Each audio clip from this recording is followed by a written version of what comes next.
Šis te ir mans dators. Un tas tur augšā, šodien pelēkais, ir mākonis. Starp manu datoru un mākoni pastāv neredzama saite, ko sauc par mākoņu skaitļošanas pakalpojumiem. Mēs tos lietojam patiesībā jau vairākus gadus. Mēs lietojam, piemēram, Dropbox, Gmail vai SkyDrive failu uzglabāšanai. Mēs lietojam dažādus virtuālos serverus, taču tie visi ir ārzemēs balstīti pakalpojumi. Tieši šajā sakarā ir interesanti, ka mūsu pašmāju Lattelekom ir nācis klajā ar jaunu mākoņu skaitļošanas pakalpojumu Latvijas iedzīvotājiem e-mākonis LV.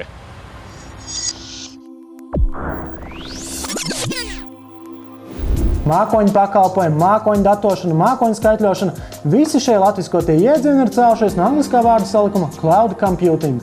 Lai arī daudziem varbūt šie termini šķiet visai sveši, tomēr mūsuprāt, lielākā daļa no jums, cienījamie video skatītāji, mākoņu pakalpojums lieto jau sen. Kaut vai jebkurš no tiešsaistē pieejamiem e-pasta pakalpojumiem – Gmail, Inbox, Yahoo vai arī fotogrāfiju servisi Picasa, Flickr, Twitpic, kā arī dokumentu un piezīmes no Google Docs vai Evernote. Īsāk sakot, visi jūsu dati glabājas kādā attālinātā serverī, jeb mākonī. Un jūs šiem datiem piekļūstat jebkurā sev vēlamā vietā un laikā, izmantojot interneta savienojumu. Lūk arī mākoņu pakalpojumi, jeb cloud computing. Bet tagad dodu vārdu kolēģim Reinim, kurš sarunā ar raidījumu Ciemiņu Gustu jums pastāstīs par jauniem mākoņu pakalpojumiem tepat no Latvijas.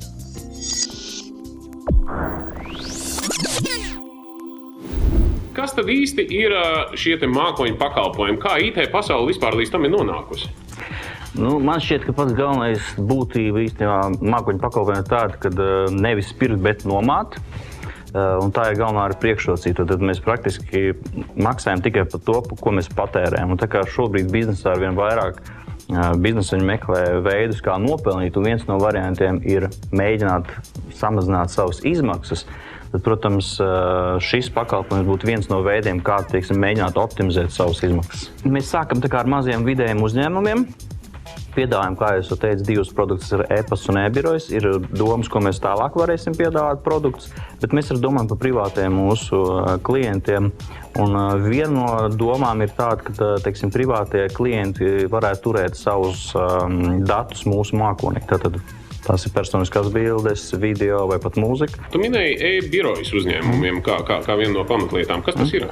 Tad, kad mēs runājam par e-biroju, mēs praktiski runājam par tām lietām, kuras mēs ikdienā visi lietojam. Tas ir Microsoft Word, tas ir Microsoft Excel un Microsoft PowerPoint. Tad mēs runājam par Microsoft 2010 Office programmatūru. Plus vēl šeit ir tāds, ka, ja mēs lietojam mākoņu pakalpojumus, mums visu laiku ir jaunākā versija. Tad, ja jūs nopērkat licenci, tad jums katru gadu ir jāmēģina atjaunot. Šī gada jūs par to nedomājat. Jums vienkārši katru reizi, kā jūs pieslēdzaties, jums vienmēr būs jaunākā versija. Tad mākoņu pakalpojumi paredz to, ka ir ļoti liela elastīgums. Tad jūs paši varat pievienot lietotājus, jūs paši viņus varat noņemt nost un maksāt reāli par to, ko jūs patērējat. Respektīvi, ja uzņēmumā, piemēram, ir 5 darbinieki, tad viņš var īrēt, nosacīt runājot, 5 Word programmas vai licences. Es nezinu, kā tas jums izskatās šajā mākonī, vai kaut kā attālināts slēdzos tam klāt, vai arī tas man ir datorā. Jūs tiešām maksājat par to, cik jums reāli lietotāji. Tos lietotājus jūs katru mēnesi varat mainīt. Vienā mēnesī jūs varat 5 klāt, otrā noņemt 5 nost. Kā tas notiek ļoti vienkārši, jūs attālināti ielogojoties iekšā, jums tiek iedots jūsu lietotāja vārds un paroli, un jūs principā nonākat jau tādā vidē. Jūs to pašu varat arī vēl saglabāt uz savu datoru. Attiecīgi arī tāds servisi, ka jūs varat dublēt, jūs varat strādāt tā kā online, bet jūs varat to programmu arī turēt uz jūsu datoru, ja nu gadījumā nav internets pieejams. Jums noteikti interesē, cik šādi mākoņu pakalpojumi maksā. Atbildi varat noskaidrot pavisam vienkārši. Dodieties uz interneta vietni www.emākonis.lv un izmantojiet tur pieejamo izmaksu kalkulātoru. Ja ir vēl kādi jautājumi un ir interesi izmēģināt šos mākoņu pakalpojumus reāli darbībā, dodiet ziņu mākoņmeistaram, kas atbrauks pie jums uz biroju, visu parādīs un pastāstīs.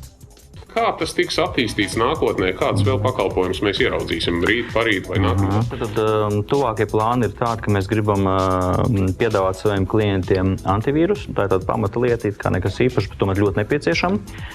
Tad mēs gribam piedāvāt datu glabātūru, jeb kopēšanu. Tad principā, mēs saucam par e-dati. Tad klientam būs iespēja turēt visus savus datus pie mums. Šeit ir mūsu pluss tāds, ka tas viss glabājas pie mums Latvijā. Ko tas nozīmē, ka nav jāizmanto ārzemju trafiks, tas nozīmē ātrāk, drošāk atkal. Tad mēs vēl gribam tādu lietu piedāvāt kā e-vide, kas ir Microsoft SharePoint, kas īstenībā vairāk uzņēmumu mums īstenībā ir tieši nākuši un teikšu, ka viņiem tas interesē. Mēs patiesībā šo Latelekom mākoni veidojam kopā ar uzņēmumiem. Un tas ir tas skaistais, manuprāt, kad tiekoties ar klientiem, mēs taisam seminārus, mēs uzklausām, kas viņiem ir vajadzīgs, un tad mēģinām dot viņiem to, kas viņiem ir vajadzīgs. Ja arī jums ir idejas par kādiem jauna veida mākoņu pakalpojumiem, kas jums un citiem ikdienā varētu būt noderīgi, dodiet ziņu e-mākoņa veidotājiem.